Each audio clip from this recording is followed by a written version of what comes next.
They laughed at me in front of 200 wedding guests. One cousin raised his glass and said, "At least I didn't quit like Mirabelle did, walking out of the army like a failure." The clinking of silverware turned into chuckles, then into whispers, and my mother, my own mother, just lowered her eyes and stayed silent. My name is Mirabelle Stone. I wore the uniform for nearly a decade, carried men bleeding out of floods and storms, buried friends who never made it home. I left the army with an honorable discharge, but my family twisted it into a punchline. That night, at my sister's wedding, I realized betrayal doesn't always come from strangers. Sometimes, it comes from the very people who raised you. And before the night was over, the truth would walk through the door, and nothing in that room would ever be the same. I drove across the Ravenel Bridge as Charleston shimmered in the late afternoon light, the long gray span arcing over the water like a silver ribbon. Spanish moss hung heavy on the live oaks, and the marsh air rolled through my cracked window. Sharp with salt and mud, I gripped the steering wheel a little tighter and whispered to myself, "This is Lily's day, not mine." At the check-in table outside the barn where the reception was being held, a young attendant handed me a place card. I looked down. "Eliza Stone," it read. My chest tightened. "My name is Mirabelle. Elise to my friends in uniform." They hadn't even bothered to get it right. When I found my seat, I saw the card tucked near the swinging doors to the kitchen, far from the head table, where my cousins sat laughing in the golden light.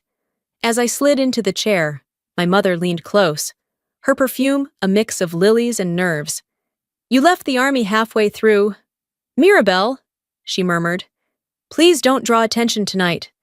Her words pressed down heavier than the South Carolina humidity. I forced a smile, nodded, and swallowed the knot rising in my throat. The scrape of a chair pulled my focus. One of my cousins lifted his glass, his grin wide, eyes flicking toward me. "At least I didn't quit like Mirabelle," he said, voice carrying farther than he intended. "Walking out of the army like that, useless." The silverware clinked against plates as chuckles bubbled up around the table. Heat flushed my neck, but I kept my gaze steady, staring past them. My fingers dug into the stem of my glass, the cool surface slick against my palm. I would not give them the satisfaction of seeing me flinch. Then the microphone squealed, drawing everyone's attention. The MC announced that the family slideshow was about to begin. My stomach turned cold. I already knew what was coming. The years I wore the uniform, the service, the sacrifices, all of it would be erased from the story of this family. And in that instant, standing in my sister's wedding, surrounded by laughter that wasn't meant for me, I realized I was a stranger in my own bloodline. As the chatter of the reception swirled around me, my mind slipped back to the last months I wore the uniform. I could still hear the roar of the Gulf winds, the crash of floodwater ripping through coastal towns. I had been part of a unit sent to help during one of the worst storms the South had seen in years. We pulled families from rooftops, carried children through chest-high water, and laid down sandbags until our hands bled. I remember cradling a boy no older than 10, his face gray with shock, whispering, "You're safe now," as if those words alone could shield him from the devastation. When the storm passed, life presented a different kind of battle. My aunt suffered a sudden stroke, and the choice before me was brutal but clear.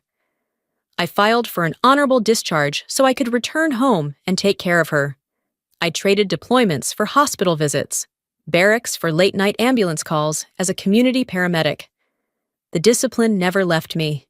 I kept rucking with veterans at dawn, teaching first aid to anyone willing to learn. My oath to protect didn't vanish when I folded up my uniform. It lived in every mile I marched and every heartbeat I kept alive. But a single text message unraveled all of it. "I'm out for good." I had typed to my mother, meaning I was out of the army for good. She read it as if I had been thrown out. From there, the story spread like spilled ink. A distant aunt plastered Facebook with a smug caption under an old photo of me in uniform. "Kicked out of the army. What a shame." Likes. laughing emojis, and whispers followed. Soon, that falsehood became my label. Tonight, at my sister's wedding, I felt the weight of it in every sideways glance, every stifled chuckle. At one point, I caught someone murmur behind me. She couldn't hack it. They tossed her out. My chest burned, but I held my bearing. Twist the truth often enough, and it becomes easier for people to believe the lie. And here I was, surrounded by relatives who seemed all too eager to accept it. The lights dimmed, and the first slide flickered onto the barn's screen. Lily as a child with cake frosting on her cheeks. Laughter rippled across the room. Photo after photo rolled on. Birthdays, graduations, family vacations. Our parents smiling beside her. Cousins with arms draped over each other. Then a picture of both of us. But I was no more than a 6-year-old with pigtails and grass-stained knees. I waited for the photos from my years in uniform. Basic training, deployment snapshots, the storm relief mission, but they never appeared. It was as if those years had been erased, stripped clean from our history. My chest hollowed. They hadn't just forgotten me. They had chosen to erase me. When the slideshow ended, my new stepfather-in-law stood, glass raised high. His voice carried strong and polished, the kind that silences a room. "True pride belongs to those who stay the course," he declared, smiling broadly. "The ones who never walk away?" A few guests clapped, nodding. I felt eyes dart toward me like invisible knives. I bit down hard on my lip, nails pressing crescents into my palm under the table. Inside, I whispered to myself, I left the army, but I never abandoned discipline. I never abandoned the oath. The words were my shield, even as the laughter stung. And then, something unexpected. Across the room, I caught Ethan's gaze, the groom himself. His expression was steady, unreadable at first. But then, the faintest nod. My breath caught. He knew me beyond the whispers. Twist 2 struck me with sudden clarity. Ethan had once shown up to my Veterans Ruck Club, quiet and withdrawn, carrying the weight of something he never shared. I had watched him push through the miles, shoulders sagging but refusing to quit. He had come to me during a dark chapter of his life, and I had seen him through it. He never told his family. And now, as he stood at the center of this celebration, he was the only one in the room acknowledging me with respect. The night had already carved deep wounds, but that fleeting nod was a thread of hope, a reminder that someone here remembered the truth. And maybe, before the night was over, the truth would matter. When I returned from the slideshow, my place card was gone. A waiter approached me with an awkward smile, holding out a chair near the back of the hall. "They asked if you could sit here, just for now," he said, gesturing toward a table crowded with restless children and a few teenagers scrolling on their phones. I lowered myself into the seat. The sting immediate. The kids' table. That's where they had decided I belonged. No sooner had I set down my glass than a cousin leaned in, voice pitched just loud enough to carry. "Guess the army's easier to quit than my desk job, huh?" Laughter burst out around her, spilling like cheap wine. My face stayed impassive, but beneath the linen tablecloth, my hand clutched the napkin tight, knuckles white to keep from trembling. Then came the dagger. One of my aunts waved her phone toward the MC. "Show this! It's hilarious!" A few taps later, my worst memory splashed across the barn's projector screen. An old photo of me in fatigues, grinning under a helmet, with her caption scrawled across it. "Got kicked out? Family shame?" The sound of laughter filled the air, echoing against the wooden rafters. People chuckled like it was the funniest gag of the night. My ears roared. Each laugh felt like a blade dragging across my skin. I sat frozen, my throat tight, my pulse hammering in my temples. I nearly pushed back my chair, ready to flee the humiliation. But then the soldier in me whispered, "You've stood under fire, Mirabelle. You will not break under this." I bit the inside of my cheek, steadied my breathing, and stayed seated. They would not see me crumble. When the toasts began, I braced myself. Lily's best friend, a bridesmaid with too much wine and too much glee, snatched the microphone. She swayed slightly, her words sharp and cruel. I remember when Elise, she dragged out the name wrong on purpose, walked out of her last training, couldn't handle it. But hey, quitting's a choice too, right? Laughter again. Glasses clinked. Voices rose in agreement. It felt like the room itself was ganging up on me. I lifted my own glass, though my hand trembled. I forced my face still, eyes forward, spine straight. The lessons of the army drilled into my bones. Never show weakness to those who would use it against you. Inside. My heart pounded so hard I thought it might shake the glass loose from my grip. Humiliation and fury twisted together, burning through me. Then thunder cracked above the barn like the sky splitting open. A beat later, every light went out. Screams erupted, chairs scraped, dishes clattered, children wailed. Without thinking, instinct took over. I dug into my bag and snapped on the flashlight from my emergency kit. A narrow beam cut through the chaos. I called out firmly. This way, clear the aisle. My free hand waved the waitstaff toward the exits. Their eyes locked on mine and they moved, guiding people with hurried nods. A child clung to my sleeve, sobbing. I crouched, lowered the light so he could see my face. Breathe with me. Look into the light. In, out, you're safe. Slowly, his crying softened. When the power returned, the barn flickered back into brightness, and there I was, standing in the center of the room, flashlight still raised, face calm and steady. For a single breath, silence held. The same mouths that had mocked me gaped without words. Then the music blared again, chatter resumed, and laughter bubbled back as if the moment had never happened. I returned to my seat, chest tight, the bitterness sharper than before. I whispered to myself, even when I prove my worth, they pretend not to see. After the blackout, the barn hummed back to life as though nothing had happened. Plates clinked, laughter rose, and glasses refilled. No one mentioned that I had been the one to calm the chaos, to clear a path, to steady frightened children. It was as if those minutes had been swallowed whole, erased by choice. I sat in silence, staring into the wine swirling in my glass, my reflection warped and trembling on its surface. That was when my mother touched my arm and motioned me toward the wooden doors. Out on the porch, the night air smelled of salt and mud, the marsh winds sharp against my skin.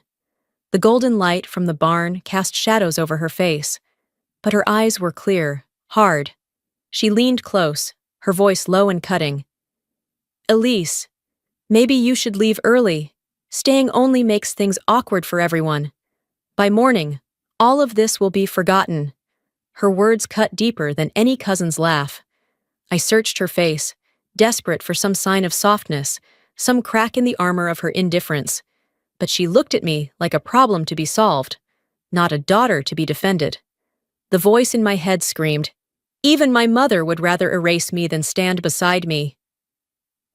In that moment, I felt 12 again, shoved to the edge of the dinner table, while my siblings basked in the glow of approval. Just then, my phone buzzed in my palm. A single line lit the screen. From Brooks. We're close. Hold your ground. My breath caught. Brooks, my former sergeant, one of the men I had trained and led. Why now? What did he mean?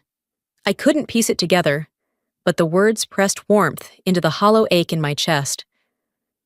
I slid the phone back into my clutch, drew a long breath, and lifted my chin. My legs felt heavy as lead, but I walked back toward the barn. No, I won't leave in silence. Not this time. I'll stand my ground. Inside, the band struck up the twang of a country tune, the fiddle and guitar chasing one another as guests crowded toward the dance floor. Dresses swirled, voices lifted, and laughter swelled as if the night's humiliations had never happened. I edged toward a quiet corner, wanting nothing more than to vanish into the shadows, when the barn's double doors swung open with a sudden groan. 6 figures marched in, their dress uniforms crisp under the amber lights, brass gleaming on their chests. Their boots hit the wooden floorboards in perfect rhythm, the sound echoing like a drumline of authority.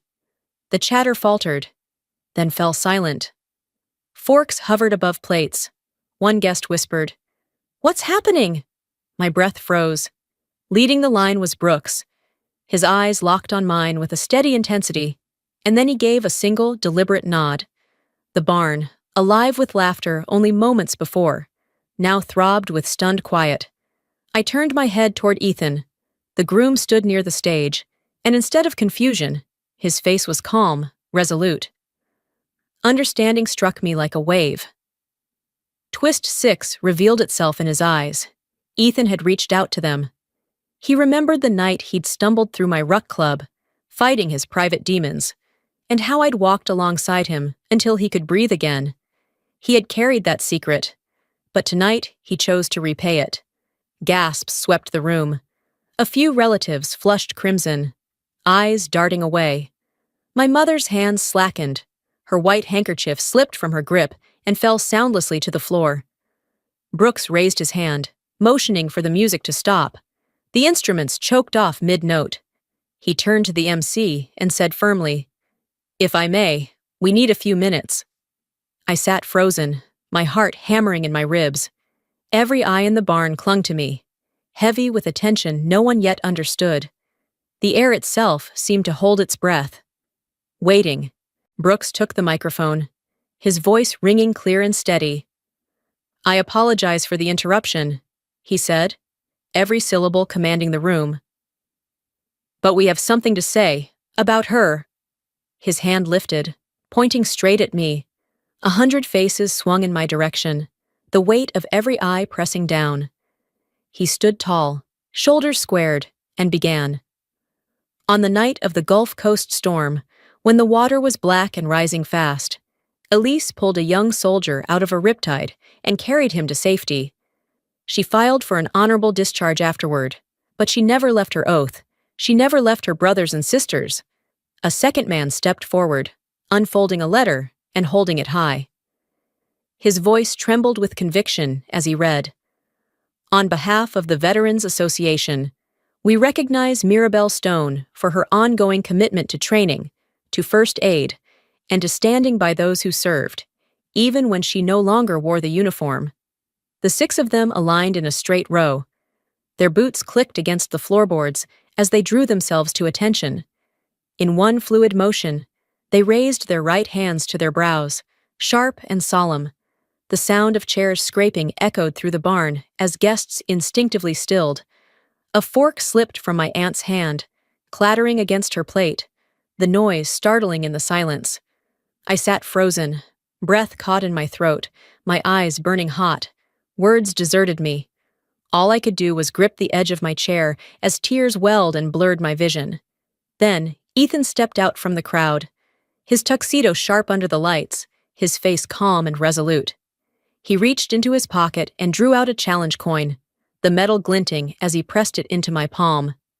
"You saved me without the uniform," he said, voice low but carrying. "Tonight, I want everyone to know it." I stared down at the coin, gleaming against my skin, the reflection of the barn's lights dancing across it.